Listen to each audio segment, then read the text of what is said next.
Good morning, everyone, and a warm welcome to all the virtual participants of the Skills Demand for the Future Economy Forum. Millions of people's lives have changed around the world. Our working lives have changed because of this COVID-19 pandemic. But the question remains, how do we respond to that? How do we prepare ourselves for this new world of working, a new future of Singapore's economy? Well, today's event coincides with the launch of the inaugural Skills Demand for the Future Economy report by SkillsFuture Singapore, and the goal is to do two very important things. To familiarize you with the concept of what skills are. You might have known, but you'll learn something very new today.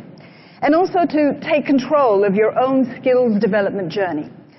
We're going to have a very interesting panel discussion, and that panel discussion is going to focus around three core areas of growth for Singapore: the digital economy, the green economy, and the care economy as well.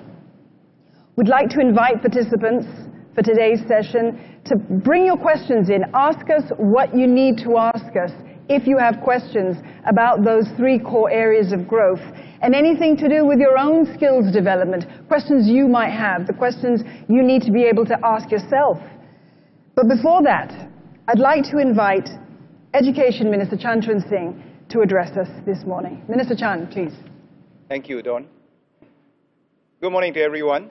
It's a pleasure to join you virtually this morning at the Skills Demand for the Future Economy Forum. I'm quite sure all of us are concerned with the COVID situation now.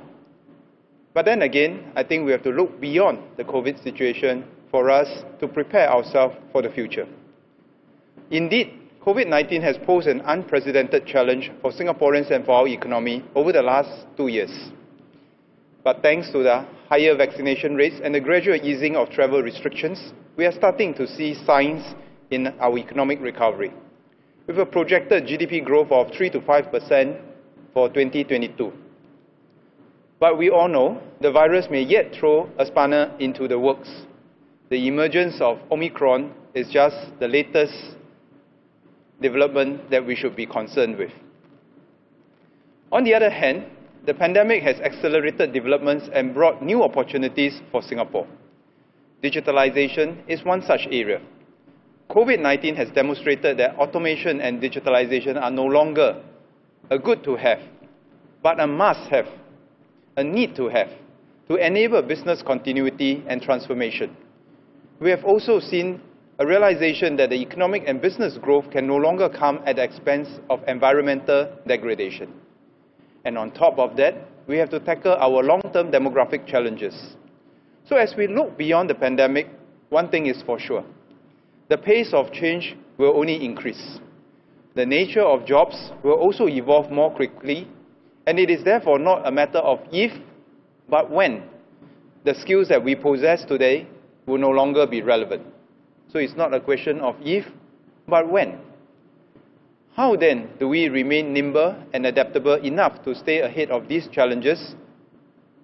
The key is through lifelong learning and business transformation. Lifelong learning and business transformation must come hand in hand for our workers and our businesses to continue to do well. Individuals need to continuously reskill and upskill, learn new techniques, and acquire new skills for their workplace and their jobs to be well positioned to seize the new opportunities. Training providers must also update their curriculum with the latest industry developments and continuously improve their training methods to meet the needs of our adult learners. And every generation of adult learners will have different learning methods and approaches. Last but not least, our employers must also be agile in adapting their business model to take advantage of the new trends. To do so, they must more actively invest in the skill development of their workers and management teams. As the National Skills Authorities, SkillsFuture Singapore has been working closely with sector agencies, enterprises and academia in developing skills frameworks. Beyond tapping on experts' view, SSG is leveraging on big data and machine learning to monitor the job content and skill profile changes in a timely manner. Our objective is to understand what skills we need as a national workforce and to use this knowledge as an advantage to stay off the curve so stay ahead of the curve for our people. We may not always be able to predict the skills of the future, but we can always make use of the data-driven foresight to stay on top of the industry trends. Today, SkillsFuture Singapore is taking one step further to share our skills insights directly with the public via the inaugural Skills Demand for the Future Economy report. We hope that individuals will be able to contextualize the report for their own needs and situation, their work experiences, strengths and aspirations, and use this to plan ahead for their lifelong learning journey. This particular report does not cover the entire economy, but spotlights on the jobs and skills trends specific to the Singapore context in three growth areas: the digital economy, the green economy, and the care economy. Drawing on the labour market data, the report covers the top 20 clusters of priority skills for each of these three growth areas.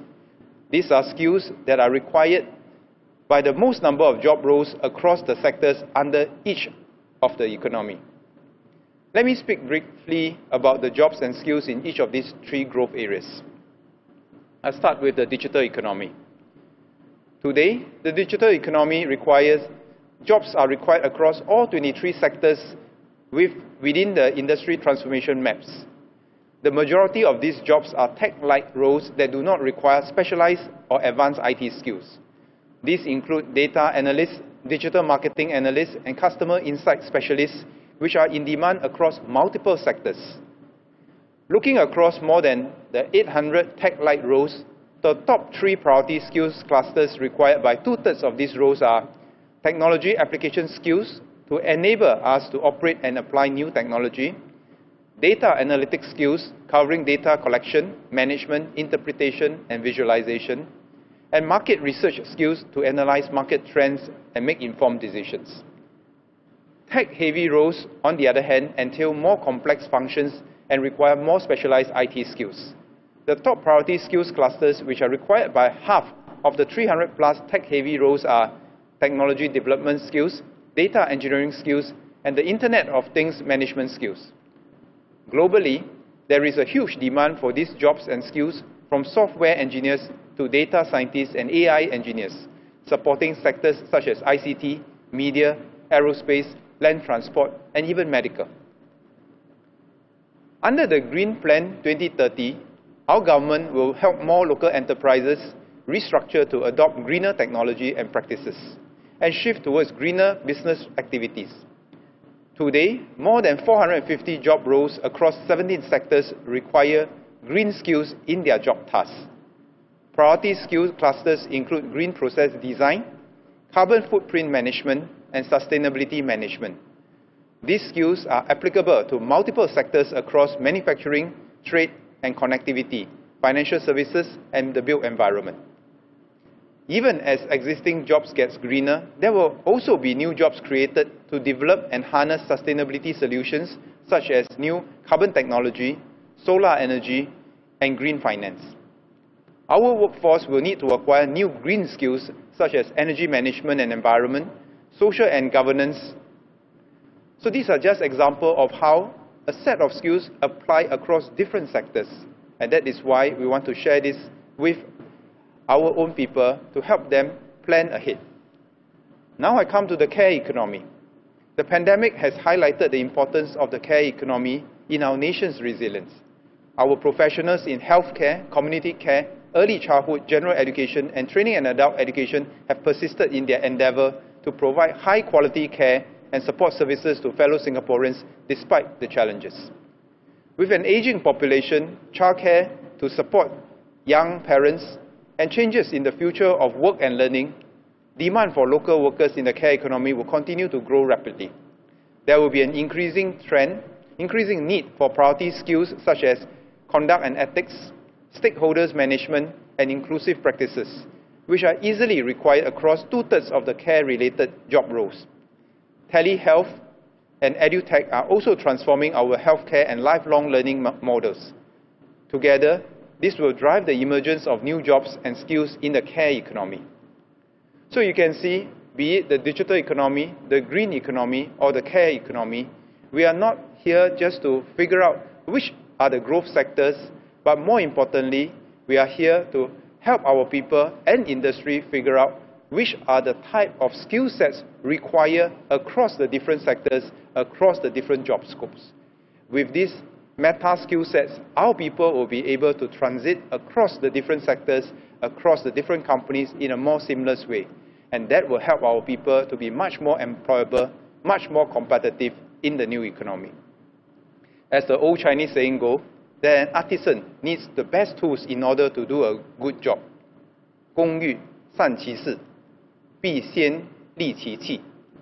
In the future economy, these tools that every worker needs to acquire are the skills for the jobs of tomorrow. The skills demand for the future economy report is not an exercise in predicting the future, but an exercise in being forward-looking.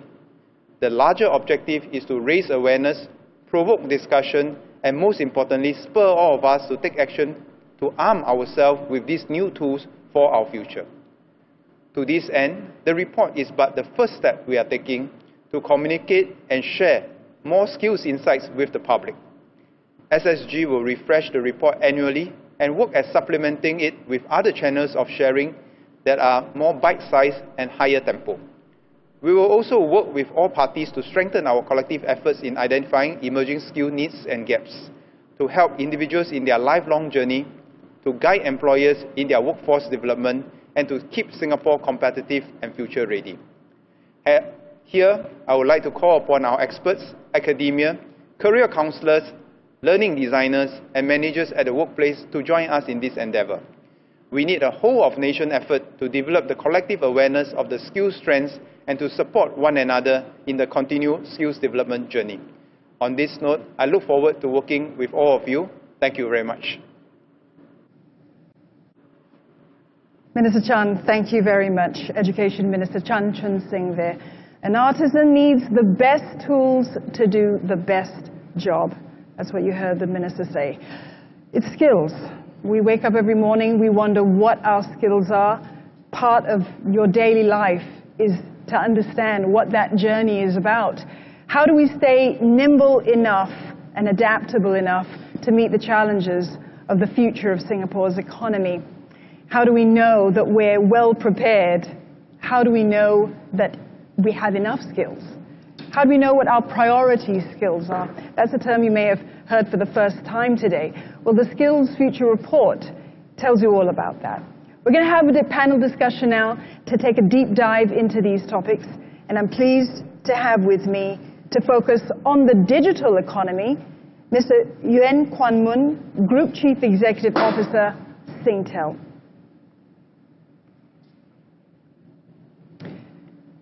Also on the digital economy, Mr. Shee Koon, Group Executive and Country Head, Singapore, DBS Bank. For insights on the green economy, Mr. Robert Chong, Chief Corporate and HR Officer, Sembcorp Industries. And for the growth of the care economy, we have with us this morning Chin Wei Jia, Group CEO, HMI Group. And finally, from SkillsFuture, SG, Dr. Gog Sun Ju, Chief Skills Officer, SkillsFuture Singapore. A warm welcome to my panel. Morning. Okay, before we begin, a gentle reminder to all of our virtual participants who are joining us today, please submit your questions via the Pigeonhole app that is on the site where you are if you have questions. I'll try and get to your questions as we go along with this panel. So please, send as many as you can. To begin with, panel, I'd like to ask you all a question which I think is on everybody's mind, and it's a quick round robin. So if I could get your brief thoughts on this. Even as we begin to see some progress out of this pandemic, we are being told, and we see this in the headlines and on the news as well, there's no returning to the old way of doing things. There's going to be a new normal. This is what people have been hearing a lot about. We're hearing things like fundamental ground shift changes, right? To the ordinary person out there, to the worker out there who has a stable job, that presents some kind of risk, you know, the idea that things are going to change fundamentally. I think what I heard Minister Chan say is, though, that if I can, be at liberty to kind of paraphrase, computers are not going to replace all of us. That's number one. That's the main thing, because it's a scary idea for many people. So very briefly, what are the key shifts to the global economy that are already impacting us here in Singapore? And how concerned are you about it, or how excited are you about it? And Kuan, let me begin with you. Sure. Thanks, Dawn. Thank you for having me today. First of all, I think the pandemic has fundamentally shifted everything from the way we work, the way we live, and the way we operate. This shift is not transient. And for the last 2 years, we have seen how consumers have lived very differently. They have learned to adopt digital. They have learned to interact virtually. They have learned to live and go about in a more hybrid manner. Companies are forced to transform, to catch up with this change, with the environment. We don't see this going back to where it was before. The question is, how fast can we keep up with the change? How ready are we with this change? Koon? Yeah, so I think over the last, I just build on what Moon has just said, that what we have seen clearly is the whole rapid adoption of everything digital. We have seen, certainly in my industry, customers who in the past might not have been so forthcoming in using digital. Even those customers have started to change, whether it is the SMEs businesses or even the individuals. So I don't think that were actually the dial back. Now, as to whether it is going to be a complete replacement, not necessarily. I mean, in some cases it might be, but in many cases I think it is more like an extension. So I would say, there is also going to be new opportunities that we should be tapping into. And that's what we should be watching for. Sunju? Yeah, I do agree with Moon and Koon that there are three trends that we saw. One is primarily the entrenchment of digitalizations that is across all the industries. A lot of work processes are impacted for better. And also, secondly, is there's a growing concern about how can we grow our businesses without jeopardizing our environment. So the environmental sustainability, another trend that across all the industry leaders are concerned about. And the thirdly is about the demand created by aging population, our changing demographic. I think these all created great job opportunity for the economy. Robert, what changes are you paying attention to? Okay, maybe I take a couple of minutes to explain this new economy, green economy. It's a relatively new concept, yeah. I thought if we frame it properly, then we understand the impetus behind it. If you look at, in recent years, we've been inundated with crisis after crisis. More recently, the global financial crisis, the trade war, and the pandemic, which is a public health crisis. Now, but there has been one big crisis that has been looming in the background for many years, but very few people pay attention to it or are serious about it, and that's the climate crisis. Today, the climate crisis we face is a clear and present danger. It is an existential issue for all of humanity. Now, I must say, crisis creates pain and it disrupts the norms, but at the same time, these crises creates opportunities. And these opportunities aggregates and they emerge into trends. So on the green economy side of things, I see two big trends happening, and that is about decarbonization.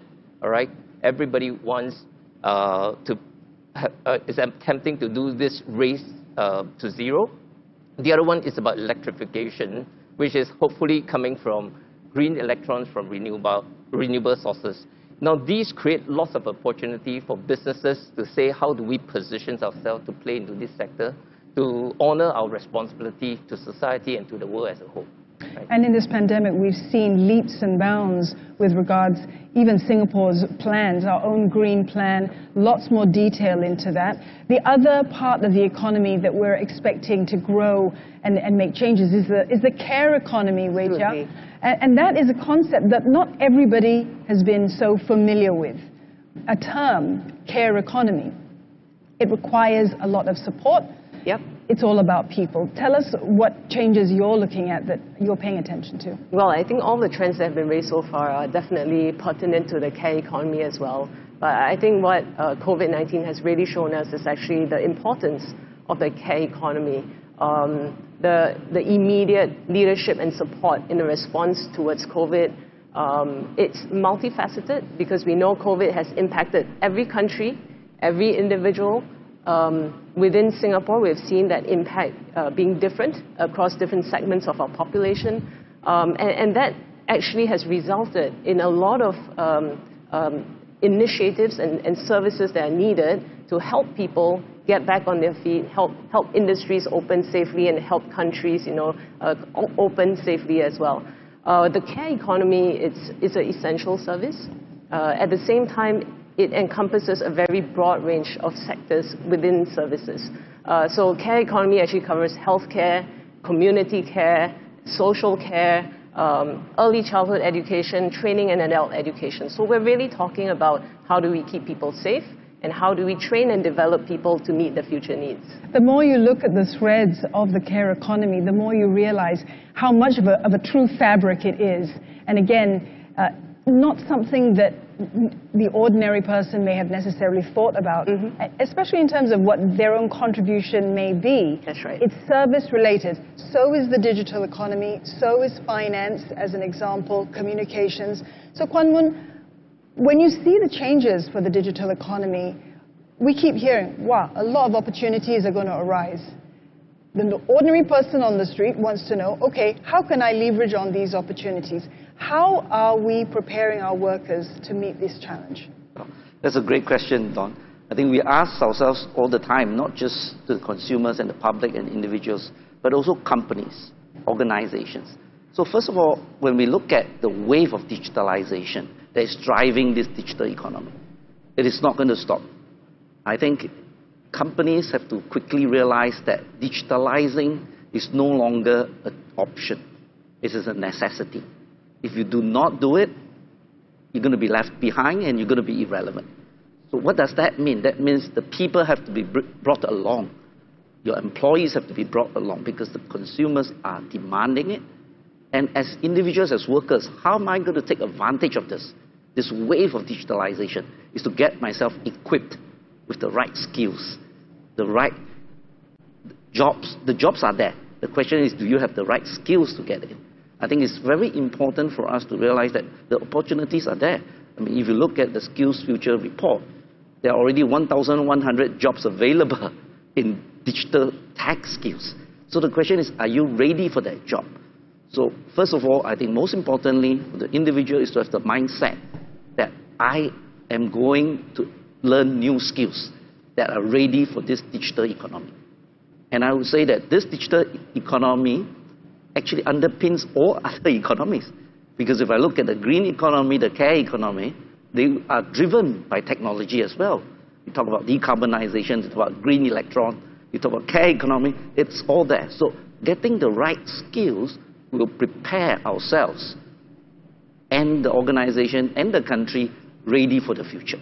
Yes, the digital economy and the growth of it underpins almost everything else. It doesn't matter whether you're a doctor, a television presenter, or a policeman. Your life is going to be impacted in one way or another by the changes that we're seeing with technology. At this point, I would like to invite our virtual participants to take part in a poll. You will be seeing details of that poll on the site that you're on. You can see the question there. The poll question is, as the economy transforms, how confident are you about the relevance of your skills, as Kuan was talking about just now? How confident are you in the next 3 to 5 years that you have the right skills? Maybe you think you need a little bit more. The options: not confident, option 2, slightly confident, or number 3, very confident. Please participate, vote in that poll, and we'll see what your results are like in a short while. And while you're doing that, let's get to Koon, because talking about the relevance of skills, DBS, very famously, I think as your CEO has said, DBS employs more engineers than bankers. More engineers on your payroll than bankers. Now that is not just a line, it's not just something, that is a conversation piece, but it's a fundamental truth about the idea of banking, about the idea of where finance is going.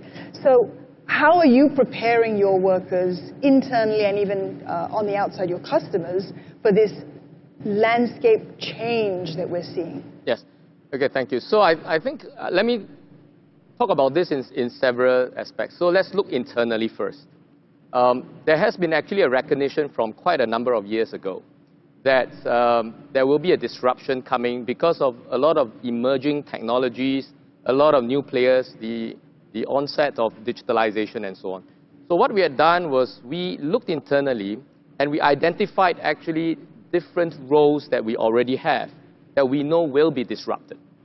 And that might sound scary at the upfront, but actually we were to kind of face it squarely and put in a very structured program. We can actually drive an entire transformation within a company. And that was exactly what we did in DBS. So we identified roles that will be disrupted.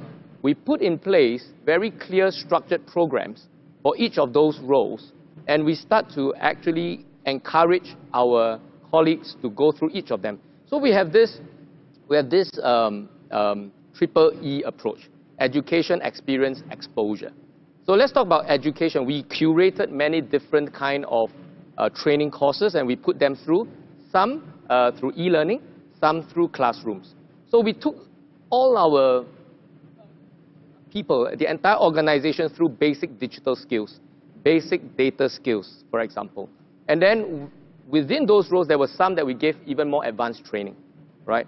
Even as we speak now, there are 4,300 of our own employees now that have been identified and are going through various programs. That's on the education side.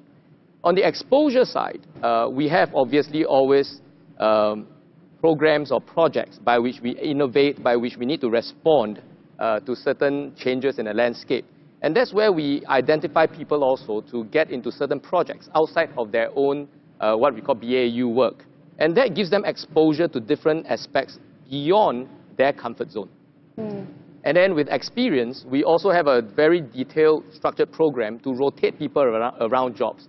So you find actually sometimes people who are in a technology and operations space actually going into the business space, and vice versa. So we have people moving around different functions, different business lines, and in so doing, they gain a broader base of experience. And we use this triple E approach to actually prepare ourselves. We also looked at what's developing in the landscape outside there. So for our technologists, for example, we started this Future Technology Academy, or Future Tech Academy, early this year. And this is really looking at different emerging technologies, because we have very good technologists, but they need to be upskilled as well to catch up with what's changing and what's happening out there. So we put our technologists themselves through as well. We work with our vendors. And just something out of interest, right? We actually worked with AWS, for example, last year to run this thing called the DBS Deep Racer. And what that was to put people through, and 3,000 people signed up, including myself, right from the most senior levels. We were trained in basic AI and ML tools, and then we designed a virtual racing car. And we had this racing league, right? And there were league tables, and we ran this in a gamified way. We taught people new skills, let them do it themselves, not just go through a lecture, and then have some fun along the way. So this is what we do internally. And externally, we partner as well with many agencies, right? We have this TFIP, which is for mid-career technologists who want to switch into technology within finance. We work with IBF on that. So there are different programs we do also to work with tapping into the talent pool that is outside of the bank. So gaming while at work. That's a company that I think is worth working for. I hope you had fun. Who won? Not me. It's classified information. Not me. But one of our colleagues is so good, he's actually at the global level. He's one of the winners at the global level. I think being able to discover that you can learn and have fun at the same time, wow, what a concept, right? I think we have the results of our first poll, I've been told. If we can pull that up, could we see, are we ready with the poll result? let's give it a minute. Before we get, let me see. I think we do have the result of the poll. We have slightly confident. Option 2 has the majority. And I suspected that we felt that might be true. Why? Because we're not certain. That's the whole point of SkillsFuture. There is this sense of uncertainty that is pervasive. We don't talk about it every day. Maybe there's even fear to talk about it every day, because when you're at work, who wants to say openly, hey, I'm not sure what I'm doing here, right? Nobody wants to admit that. And that's part of the whole idea of creativity. We've talked about the fear of failure, right? But we also know that to grow, you need to feel safe to fail, interestingly. And feeling safe to fail means no punishment. And that's kind of like a missing aspect. It happens in school as well, because we don't tell our kids, hey, you can fail, it's perfectly fine, great, you got 0. We don't do that, we don't reward it. It's still kind of a tough conversation to have. And so, again, Kuan, you talked about mindset shift. That is part of what it's all about. Sunju, I want to get to you on this point, because SkillsFuture's got a really important role. When we talk about top-down efforts from government to the people, sometimes we say, hey, how much government involvement should there be? Shouldn't this be more organic and so on?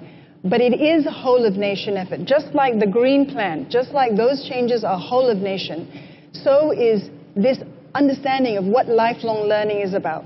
So how do we ensure that the priorities of government are going in the right direction, that the priorities of government and SkillsFuture are going to ensure that this economic growth that we're going to see in digital care and green economies are going to cascade down to every individual at every level. It doesn't matter who you are. You're not going to fall through that net. Yes, thanks, Don. We do so through 4 key priority areas.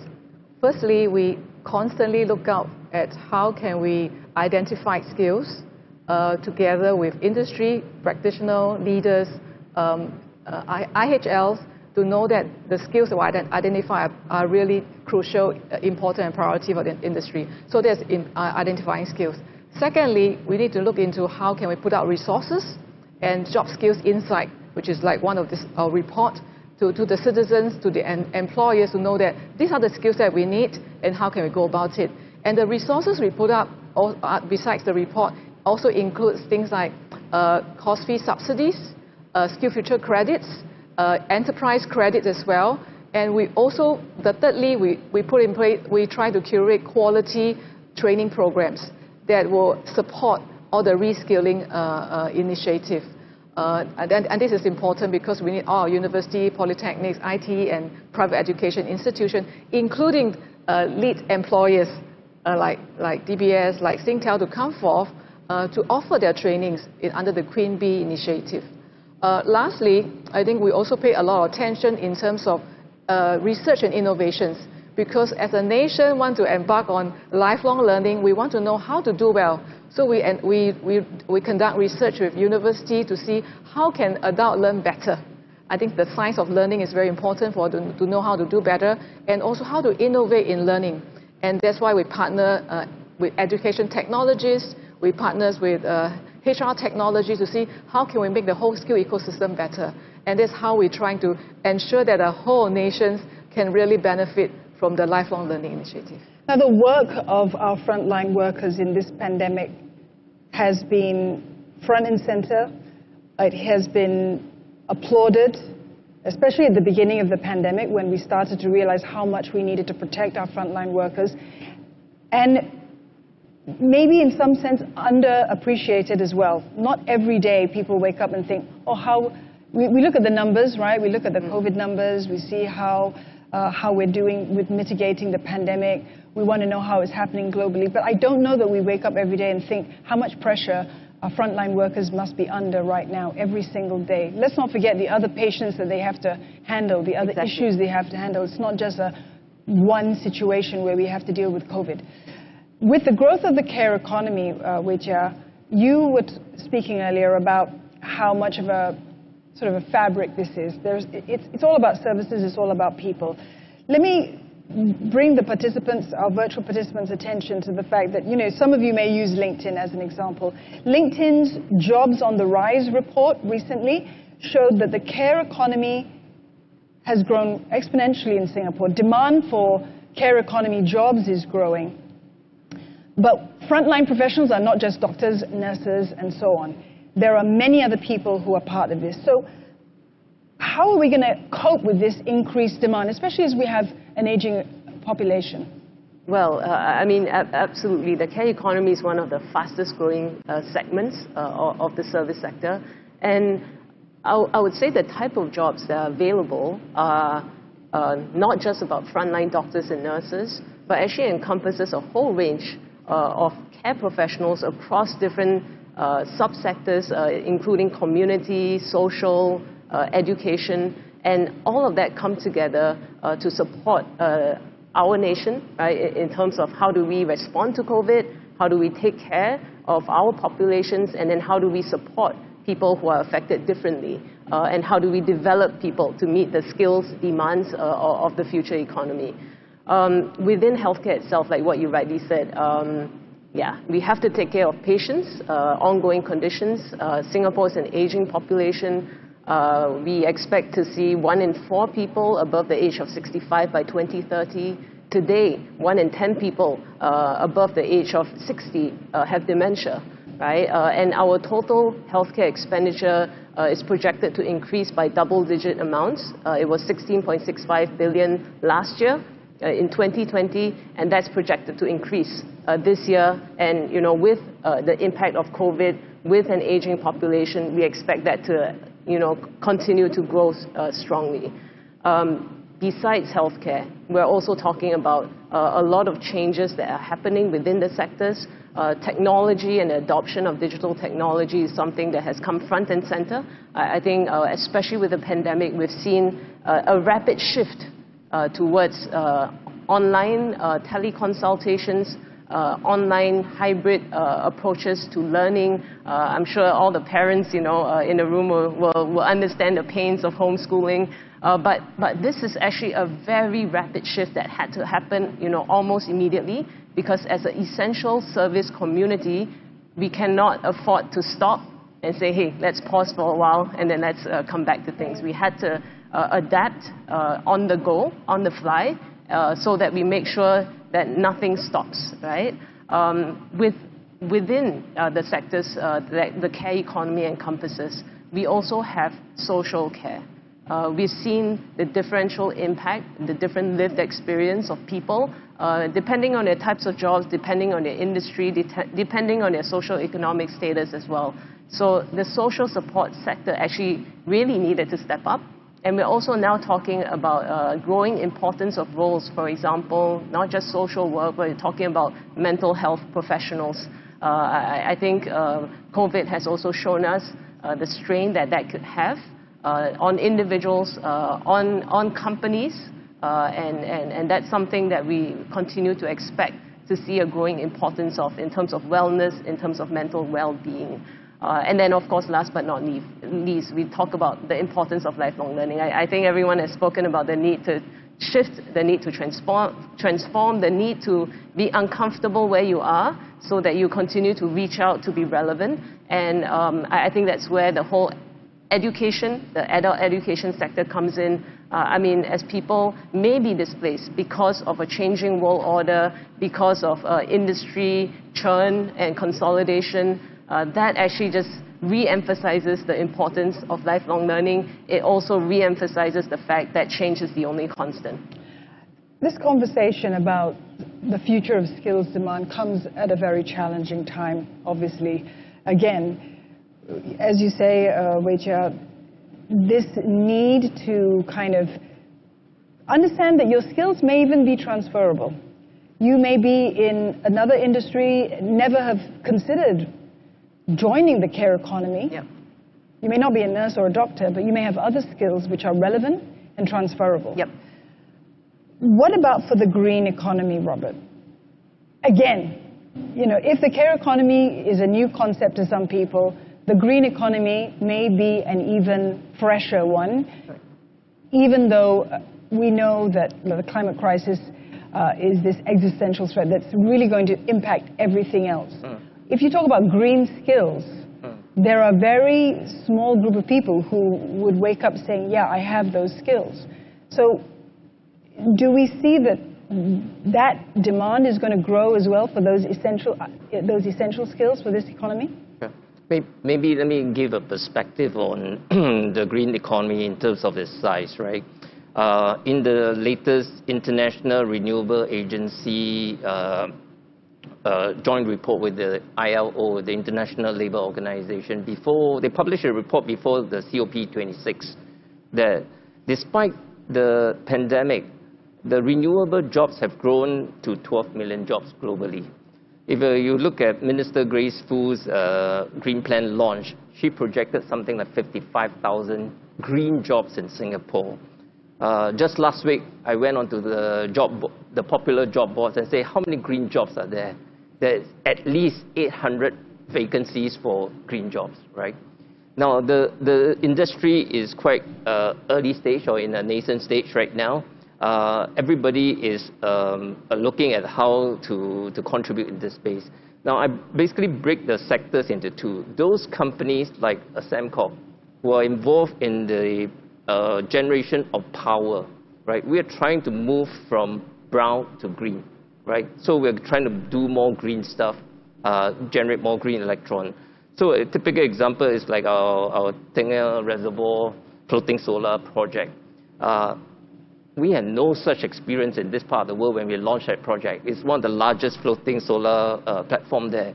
But we had to work with partners who had the experience. We had to learn on the jobs, and our people have to pick up skills from everybody and pull it together. And that project was constructed in the midst of the pandemic and over an 8 months period, and they delivered on time. That was amazing, right?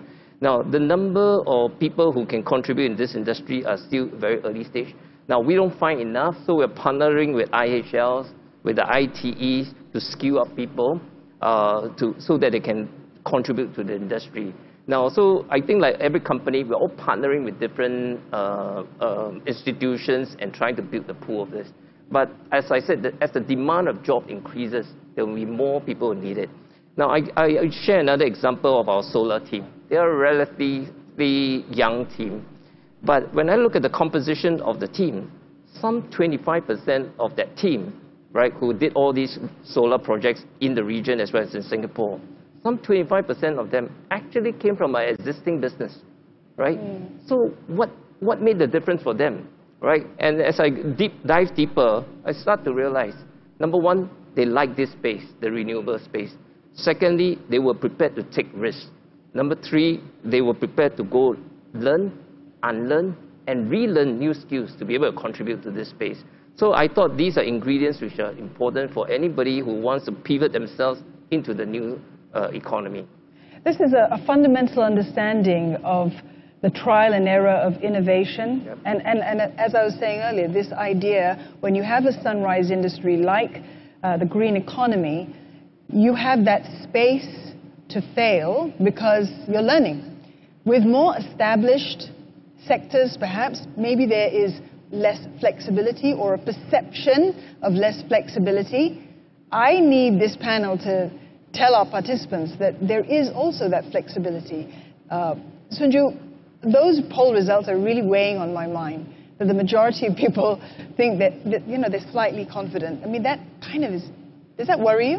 Oh, no, in fact, I must say that I'm heartening to see that there are audience here in a state of, I use the word conscious incompetent. They know that they need to do something about it because last year, 2020, SkillsFuture Singapore conducted a study to survey employer and employee to say that, okay, how confident are you that your current skill sets are relevant, or how confident do you think your employees are having the right skill set?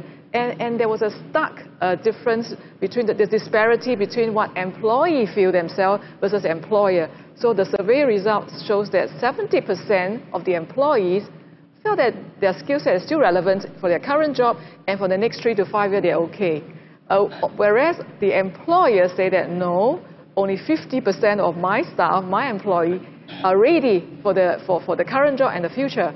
So I think I will attribute that to perhaps the employee do not have sight of what the businesses is going, what experiencing, what kind of challenges they are facing. So I think moving forward, we need to ask ourselves, how can we bring together conversations? How can employer explain to the employee the engagement and say that these are the kind of training we need? And that's the reason why we launched a skills report to show people that these are priority skills that we need for the future economy in the next 3 to 5 years. So I think we really need, as ministers say, the whole nation coming together, employer, individuals, and also education training institutions coming together, and the handshake is to make sure everybody has the right skills for the next 3 to 5 years, or even moving forward. Kuan, do you think there's this perception of a gap between employers and their workers about whether their skills are future-proof? There's definitely a gap. And I think that's the reason why at Singtel we adopt a very holistic approach. Because we know the digital wave is coming. Right. And we, as I said earlier, you cannot afford to be left behind. So we approach it from really 3 perspectives. Firstly, the community, the people, the public. What do we do? So we do our part by supporting the vulnerable by saying, upgrade their skills, and that's where we do our Singtel Silver program to help the seniors to upgrade their skills. So that's first part, how the community must keep up in the vulnerable groups.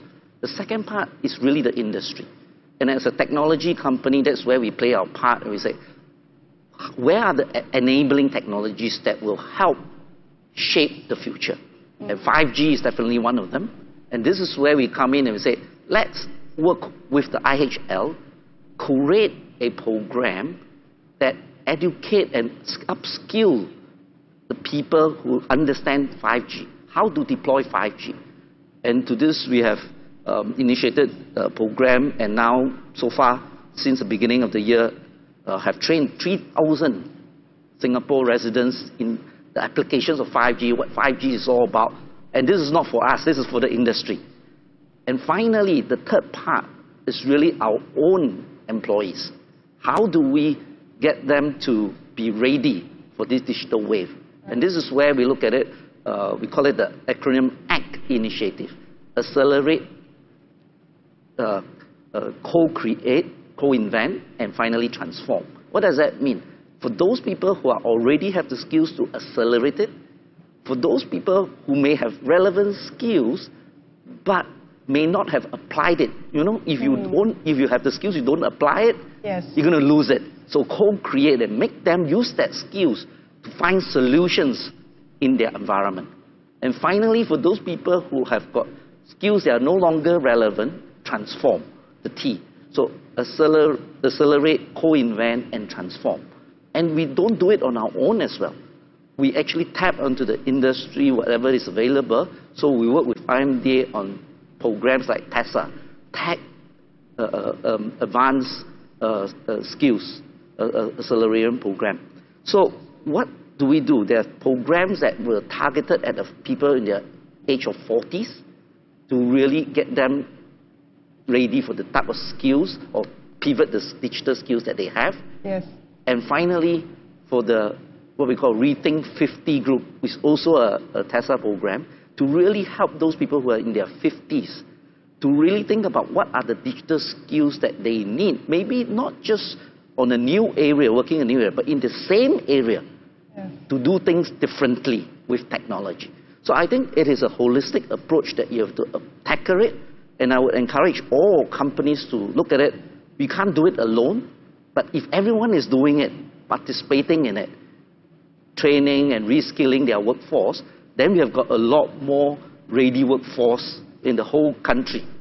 Yes, and I mean, that to the point that you made earlier, Koon, about rotation, what you do in DBS, that keeps people fresh. I love that idea. It's something that, because companies are living organisms, understanding and appreciating how all the different cogs work goes so far to keep a person's mind fresh and to understand what their skills may be and whether they can be applicable in other areas as well, or how they need to change and how they can evolve, as it were.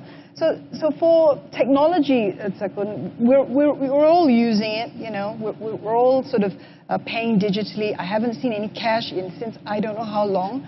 Really, I just got coins at home. I have not seen an actual physical note, I think, forever. When people say pay cash, I'm like, huh? You know, we're getting that way already, right?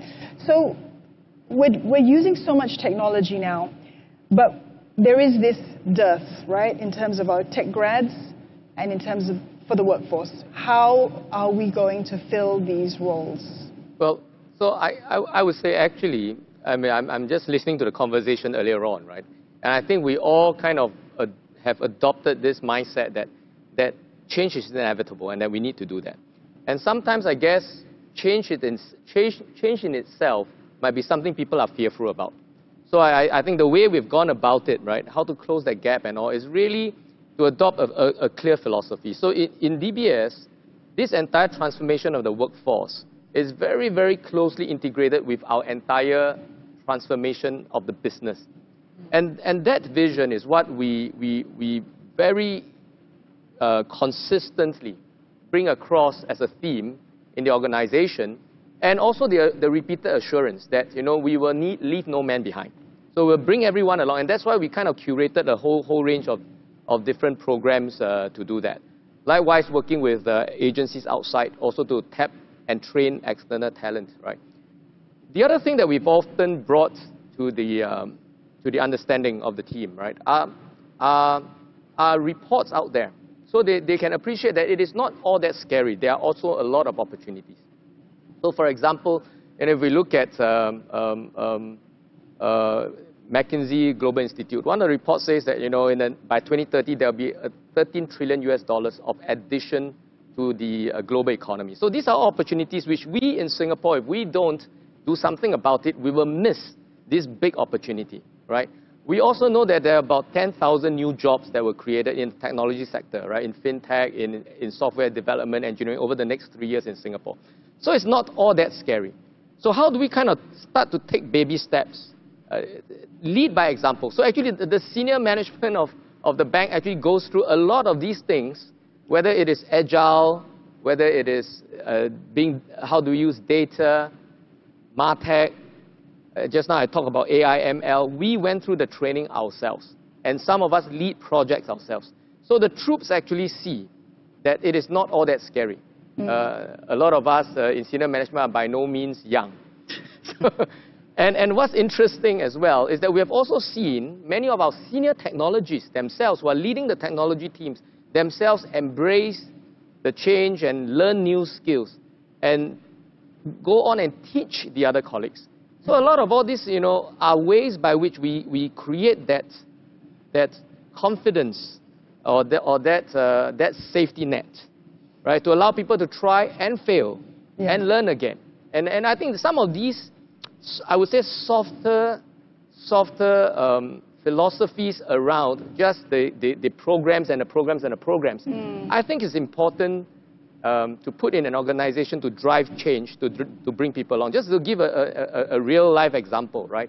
You know, as we know, as you mentioned, Dawn, that people are using less cash. So what that means is that there are less people visiting branches relative to years ago, right? And we have actually seen footfall coming down massively, double-digit percentages year after year after year.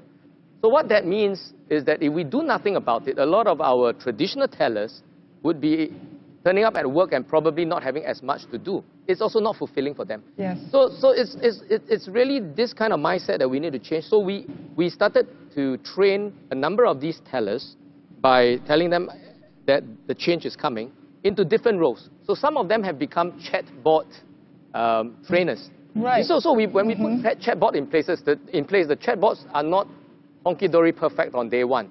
You need to keep training the chatbots in order to become more and more like a human.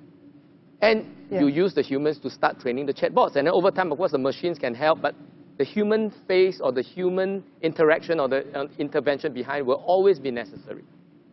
We trained some of our tellers to become what we call virtual tellers.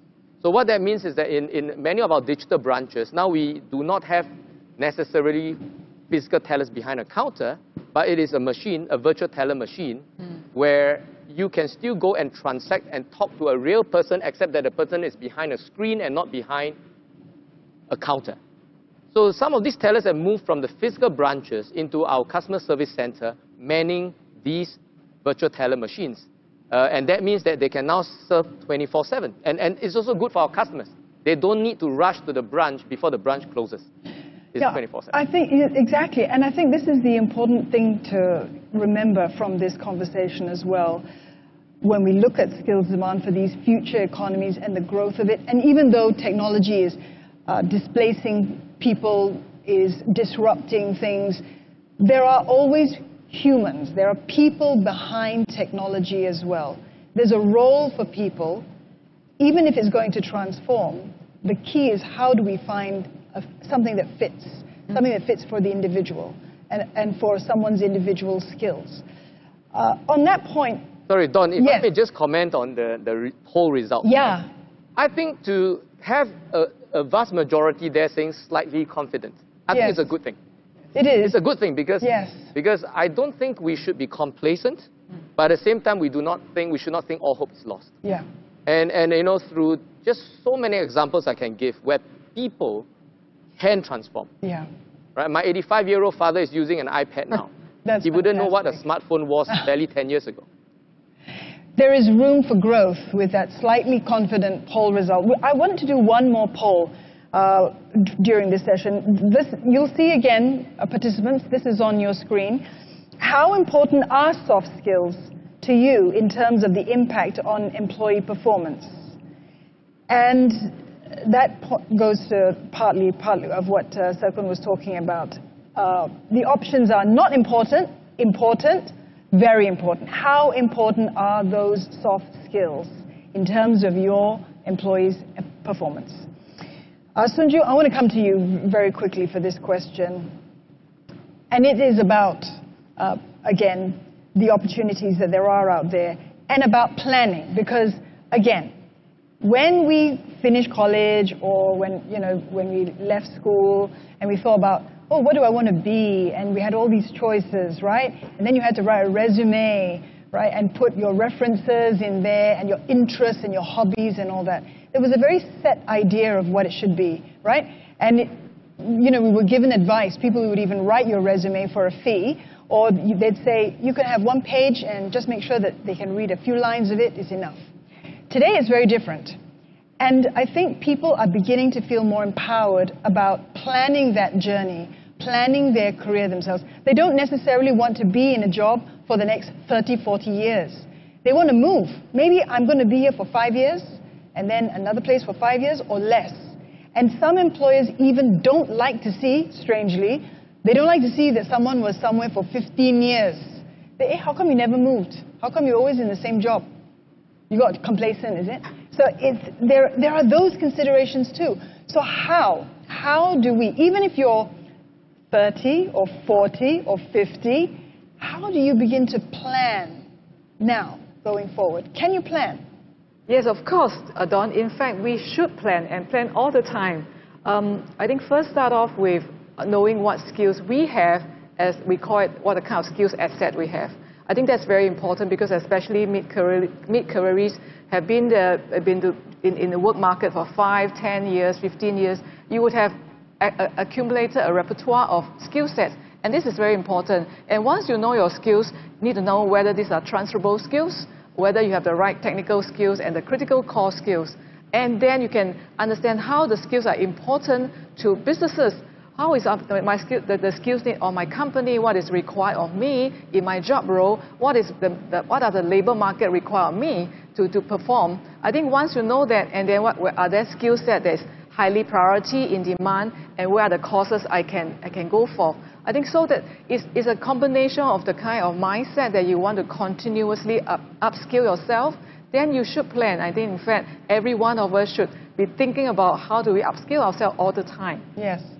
Robert, again, with the green economy and the fact that this is so nascent, that there are lots of opportunities out there, and yet, is there a demographic that is, you were saying there were lots of young people who are interested in this sector. Yeah. Is there a divide? Is there a clear divide between people who kind of are, if they're older, they're perhaps more reluctant to go into a new field like this?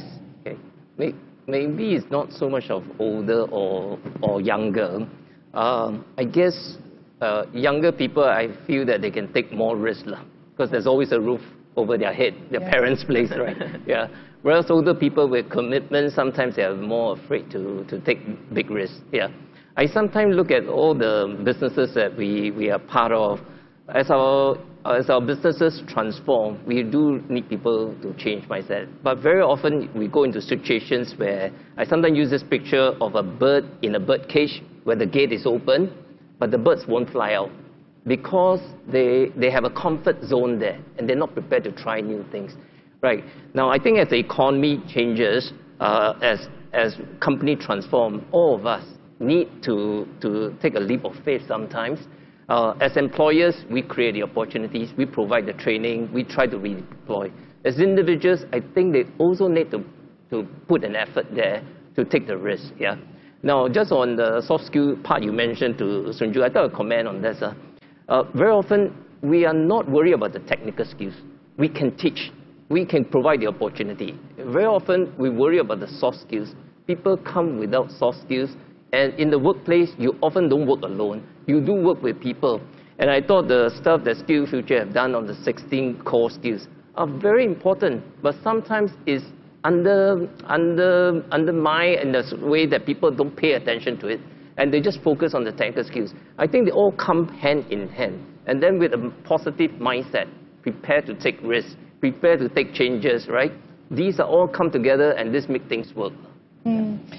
Weijia, on the point of the transferability of skills, as an example, and this idea of priority skills, again, not everybody out there may have had a conversation with themselves about, wake up in the morning and, these are my priority skills, I know what they are. Some people are not necessarily so aware. So for the care economy, how can a person know with such a wide-ranging field like this whether they're right for that position, whether they can come forward and say, hey, take a look at what I can do? Well, I think within the care economy, it's just so broad. We have highly technical skills and highly specific subject matter expert type of skills, all the way to somebody who can actually apply a lot of very general skill sets into direct patient care or direct customer-facing type of jobs. I would say that within healthcare itself, there's a lot of opportunity. For HMI, we're in healthcare and education. And what we always look at is actually, we call it the 3 C's. First, compassion. I think to be in the care economy, you need that passion. You need to, to be there to serve, to help. And that's something that's important. Treat people like you want to be treated yourself. I think it's a very basic premise that anybody can understand. It doesn't matter what's your background or your work experience. So compassion is one key thing that we look at: empathy, communication, and just relational skill sets, right? Like what Robert said, no one works in isolation. We all work as part of a team. So how do we support each other and then provide that care to the care recipient? The second thing that we always look at is competence. So competence is extremely important. We all know about the hard skills. They can be trained, and people can go for training on that. And typically, I think organizations within the care economy focus a lot on training and upgrading. So that's always an opportunity there for anyone who's considering maybe a career within the care economy. Competency also includes these soft skills, or what in the SkillsFuture report really talks about, which is critical core skills. They are really what you need to be able to succeed, because within the care economy, you're working across systems. You're actually working not just within your own team, taking care of people, but you're also working within the whole entire organization across many departments. We're going to work with government agencies, with volunteer welfare groups. We're really cutting across, different segments of the care economy to provide the care that's personalized, individualized, and of course, in today's context, technology enabled. So learning how to use data to improve care outcomes, to improve the way processes are run, so that we give people convenience, right? Help them along that journey, which is already something that is, not a comfortable journey. And last but not least, we talk about collaboration. Collaboration is extremely important because the industry is changing so quickly. For us at HMI Group, we partner with leading organizations in different sectors. For example, the medical technology sector, HMI has partnered with Siemens to really drive digitalization, adoption of technology, AI, and of course to develop deeper expertise within a specific disease area. So collaboration is something important, and at the same time, within the care economy, I always see ourselves, as part of the greater community. So that community contribution, working with different players across different segments, so that we can actually provide the support and leverage of the resources. I mean, if you think about it, within the care economy, you're talking about a lot of knowledge. So you have medical knowledge, you may have educational knowledge and things like that. And these are very important things that can be easily shared with more people within the community, so we can all rise up together. Exactly. Knowledge is power. Minister Chan was speaking earlier about relevance and resilience. Again, headline terms that we've all become familiar with. Kuan Moon, you spoke about staying relevant, for workers to stay relevant. You're also redesigning jobs, you're retraining at Singtel. Tell us more about the efforts to redesign and retrain your workers to make sure that they can meet these challenges for the future economy and the changes for the digital economy. Yeah. Well, I'd like to, maybe elaborate the way Singtel, the approach of redesigning work and fitting employees or upskilling our employees has got to do with also the mindset change, firstly. And a lot of senior management plays a big part. That's what Kuan have said. Because all your employees look up to you and say, what are you going to do? Are you going to displace me because of digitalization, because the computer are going to replace me? I think the key thing to understand and to communicate is there are actually more jobs available than the people that we have got. I mean, in Singapore, we have a relatively, I would say, low unemployment rate, or no unemployment per se.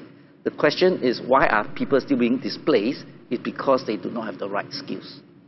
Right? So there's no fit. So I think if you start from that perspective, and you start to open up people's mind, and everyone will start to embrace and say, okay, what do I need to do to be relevant?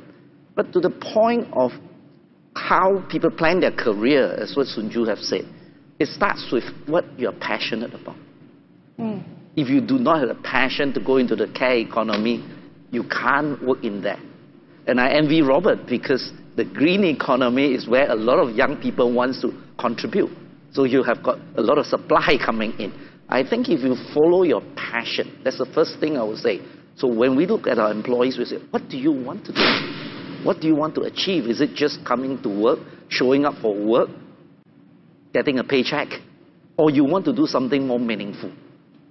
That's something that's impactful to the community, to the society, to everyone. I think adopting that approach and asking people, what's the impact you want to create? What's your purpose? And once you know that, then you expose them. These are all the available training skills that you require. And these are the jobs. And management has an important role. I'll give you an example of what we did. I mean, telecommunication is not a new thing. We used to have a lot of old analog switches, where people make phone calls, huge, big systems. 30-year-old, we have to, sort of replace it. You mean the days when we had operators? Not that old, more recently. The fact that I know about that tells you how old I am. Not that old. It's more recently, the last 5 years, we have machines and we have got technicians who are operating those machines. Old coding, old software. So when we look at it, I say, how do I get enough engineers to be trained in this old system? No one wants to be trained. Right. So what do? You got an aging system, and you got aging engineers and technicians that say, and there's no new engineers there's no passion. This is not something that skills transfer. So what we did, we did a very nice planning, multi-year plan, and we say, this takes 5 years, we will replace the system. We beg our engineers, don't retire, stay with us for the next 5 years. And by the time we end the system, the engineers all retired happily. So you have to take a lot of planning when you look at organization and say, how do you get your staff ready? How do you retrain? Because not always people want to be retrained. So I think there's a fit. So having conversations with your people is absolutely important. Getting them ready and say, this is the plan. This is the goal. Let's move together. And I think the outcome will always be a lot happier than you make a sudden decision, I'm going to shut it down, or you say, I'm going to extend it, but you have no engineers. So it's just an example of how we approach it. Work with the people you have, what the skills are necessary. And I like the phrase, leave no one behind. Kuan, you talk about the fact that it's important that people have passion for the work that they do. And again, some things don't change, because even when we were younger, I'm not saying we're all old on this stage, but some decades ago when we were younger, when you're in school, your teacher will tell you, a career counselor or whatever, yeah, do what you love. Everything will be fine. Yeah. Everything falls into place when you do what you love. And then you get your first job and you're slogging through it and you're like, I did what I love, but I'm not so in love with my job now. And that's probably because, just like a marriage or a relationship, any relationship, you have to work at it, right? You can't just find the right person and then don't do any work. You get into a lot of trouble. So again, your relationship with your job, we don't tend to think of it like that. And for some people, a lot of us, you may wake up and, it's Monday again. I read a statistic that the most heart attacks occur on a Monday morning. Wow, there's a lot of stress. But why? Because people don't feel that energy to go to work. They're not excited about it. And we ought to be. I don't like to say we should be, because I think we should not should on ourselves so much, but it would be ideal. So Sunju, it's almost a cliche to say, yeah, do what you love, everything will fall into place. But is that the right starting point? No, I certainly think that Moon is right to say that finding a job that you're passionate, interested is a very good start. But I think we're also cognizant that not all of us always can find or aware that, or interested, or know what we actually want. So I want to give you some example of fellow Singaporeans who have gone through reskilling. And one of the Singaporean that we highlighted in the skills report, Eliza Chen, she was a journalist, and she stumbled upon the social service sector. Not really seeking a job, but she was helping out with friends to say, when you go on maternity, maybe I can just help out. But she realized that when her friend decided not to come back, and she said, okay, I have to assume the role of an executive director, and she very quickly realized that, hey, I have the kind of transferable skills, because as a journalist, I know stakeholder engagement.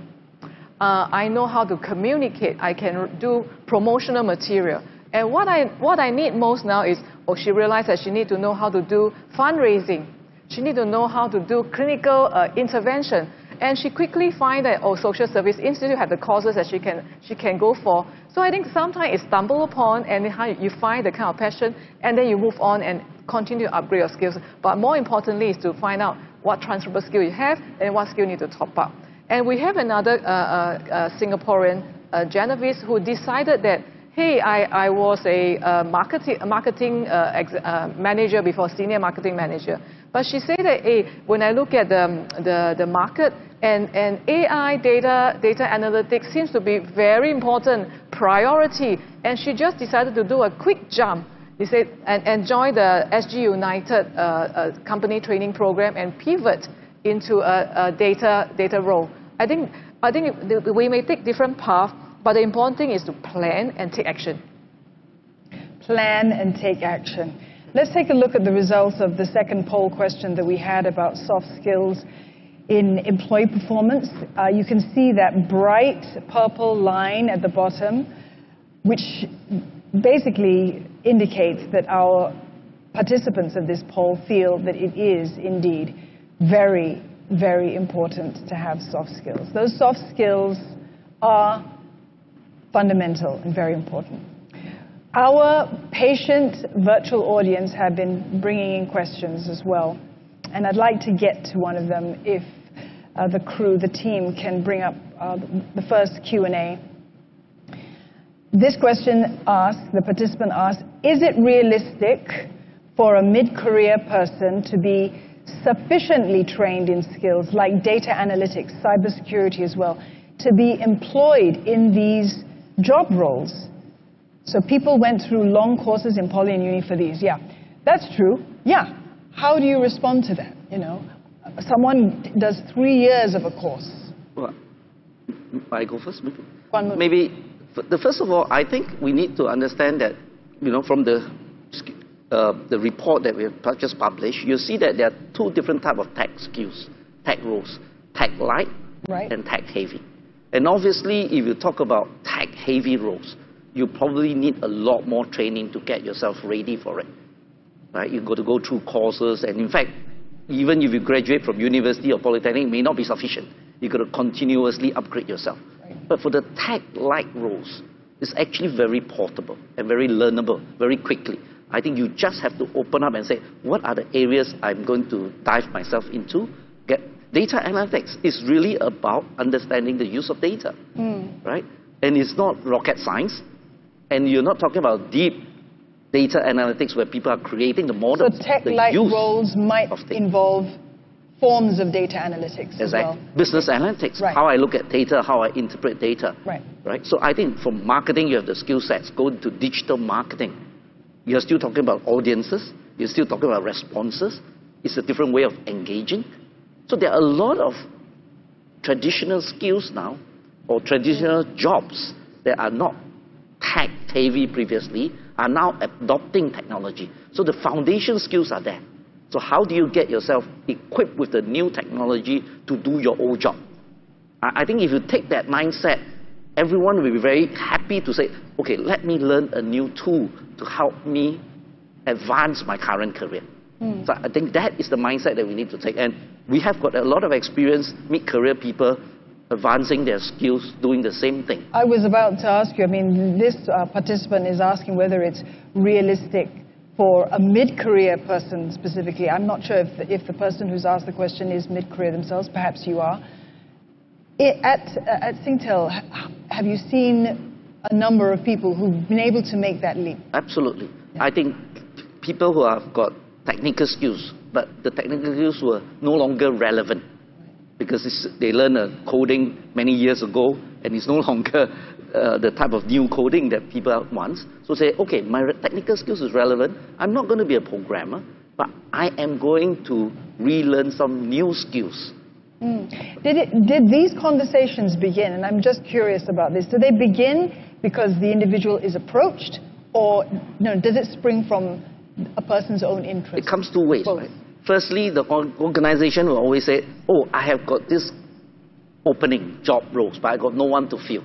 Right. As a large organization, there will always be not enough skilled people that you can hire from the market.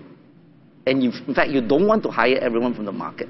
You want your own people to be able to assume this role because they have the industry knowledge, they have the background, they understand the processes. So you want them to be able to do the job. But there's no fit because they have not been skilled to do that job. So that conversation starts. Okay, we need you to do this job, but you don't have the relevant skill. Are you ready? And that's where the open mindset comes in and say, okay, this is going to help me do my job better, or help me to do the new job that is available while my old job is no longer available. And that conversation, once it gets started, the rest is easy. Yeah, Sunju, it starts with that conversation. I mean, again, these are key words we hear a lot, right? Change your mindset, right? But it's not so easy. As an example, the participant is telegraphing. I don't know who you are specifically, but I feel like this individual is saying, hey, not so easy to just change my mindset. There's some fear here. So how does that conversation begin? How can you give that support, the sufficient support? Yes, I thought Moon raised a very good point about for mid-careers, it will start off with having a conversation with the employers, the manager, the superior in charge to say that does our company require data analytics, cybersecurity, and it's always good to have a conversation internal. And like Moon says, because the employer will be interested to develop their own staff instead of just purely recruiting them from outside, because somebody here, the incumbents already have the knowledge of the company, of the industry, and then from there, when they go for courses, like the university courses or polytechnic courses, tend to be part-time, modular.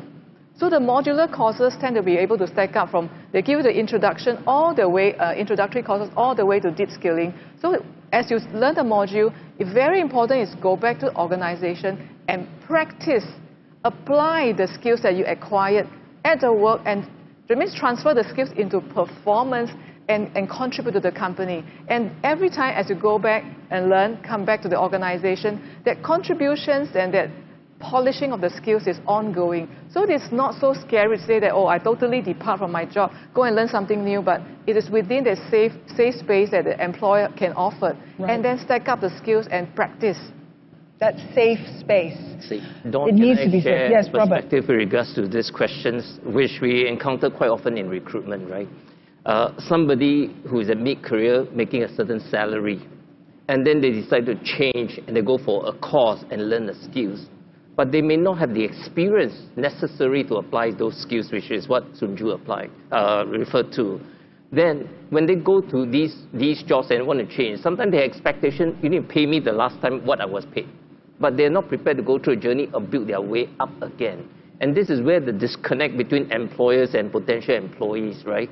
Like I said, we reward for performance, right? Sometimes you just need to come in, go through the whole journey, pick up the opportunity, acquire the experience, and then when you perform at a level, you can potentially go back to those levels.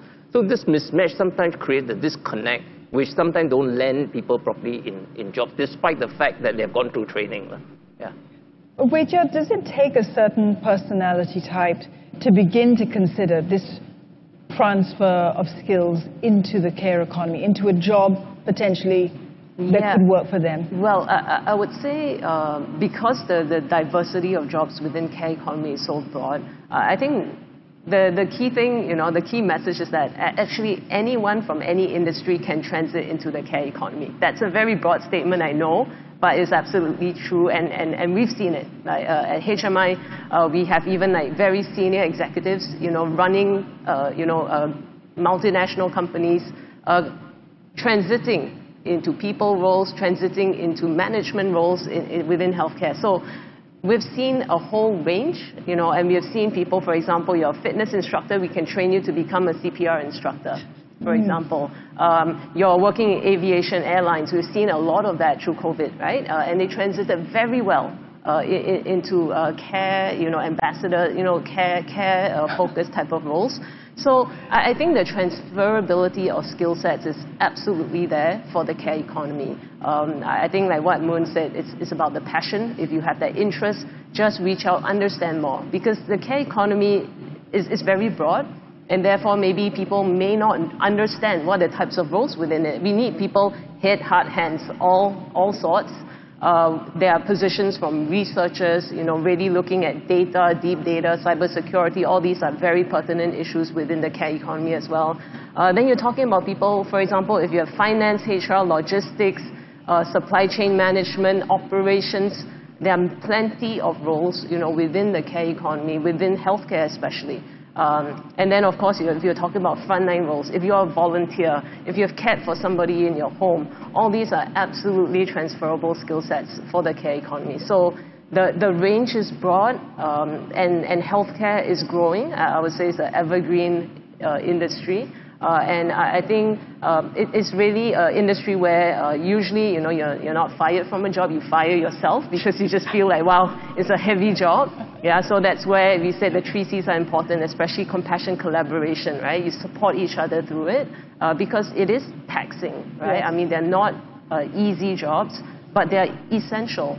And if you can impact one person and make a positive difference, I mean, if you're somebody who feels that kind of fulfillment is for you, then I'll say, I mean, just reach out. The spectrum of jobs available are just so wide. I'm pretty sure there will be something in it for anyone. I love that example of the fitness instructor changing their position to specialize in CPR, because at a very fundamental level, your fitness instructor is trying to save your life, okay, by making you exercise more and better.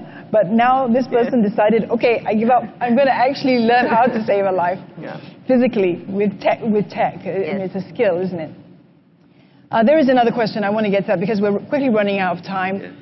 This question is for Wei-Jia and for Sunju. Maybe Sunju, you can take it first. Can all critical core skills be acquired or enhanced through training? Some CCS seems to be more mindset-driven or gained through actual work experience. Sunju? Yes, very, very good questions. In fact, when we launched this, before we launched this critical core skills, we have consulted 120 plus C-suite leaders in Singapore across 28 industry, coupled with global research. And then the C-suite kind of help us to pull it down to 3 baskets of the critical core skills. Thinking critically, interacting with others, and then staying relevant for self. So if you look at it, how can individual develop these critical core skills? I think it takes 2 hands to clap. One is being aware of these are the skills I need, and how are these skills applied at work task level. For example, what is really communication means to my work in this context. For example, communication can be very complex one. For example, writing a research paper, or communication can be about selling a product on YouTube. So it depends on what the companies need. I think that's very important. And have the conversations with supervisor, with employer at workplace to understand what is the expectation of me in this job role doing this skill set. I think that is quite important because to calibrate that. And workplaces are the best place, in fact, to develop this set of critical core skills.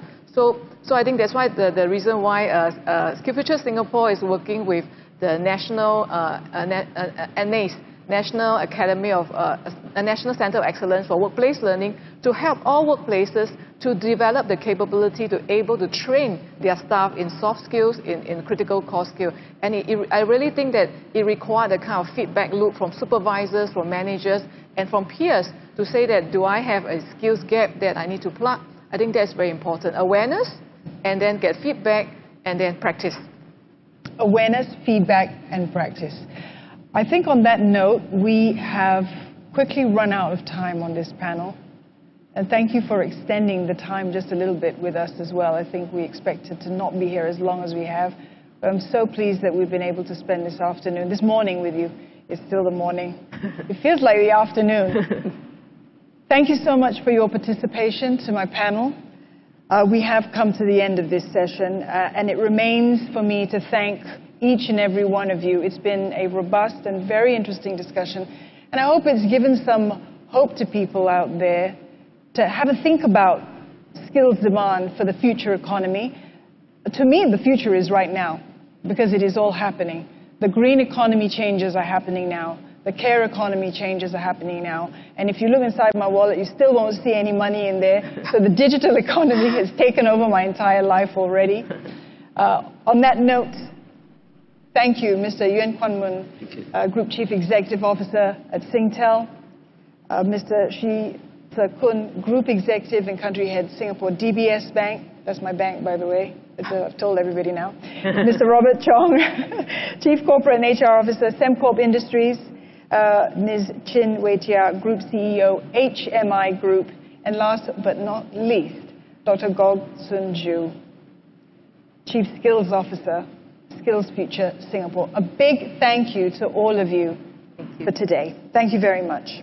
And thank you for your participation and for your patience, for your questions, and for your kindness. One word that I would like you to remember as you go out about your day today is a word that I think everyone here has said at least once: compassion. Have compassion for each other. Have compassion for your own journey. Compassion for others' journey as well. We're all in this together. No one needs to be left behind. It starts with a conversation. Let's have that conversation. A few things for housekeeping that I have to let you know. You can download the first edition of this very important report, the Skills Demand for the Future Economy Report. It can be downloaded at skillsfuture.gov.sg/skills report. I hope somebody is putting that website name on your screen right now so that you can take it down. I'll repeat it one more time. skillsfuture.gov.sg/skills report. And this full forum recording is here. We will leave the stage eventually, but the recording is going to be available. It'll be up on SkillsFuture Singapore's YouTube channel in the next few days. So keep checking that channel. Participants, you can watch it again at your leisure. Get some popcorn out as well. Forget about Netflix. Share it with your colleagues, with your friends as well. If they haven't been able to join us today to have this conversation, they can watch it at a later date. That's thanks to the digital economy. Technology is going to change things for us. Thank you once more. Have a great day ahead. Bye for now.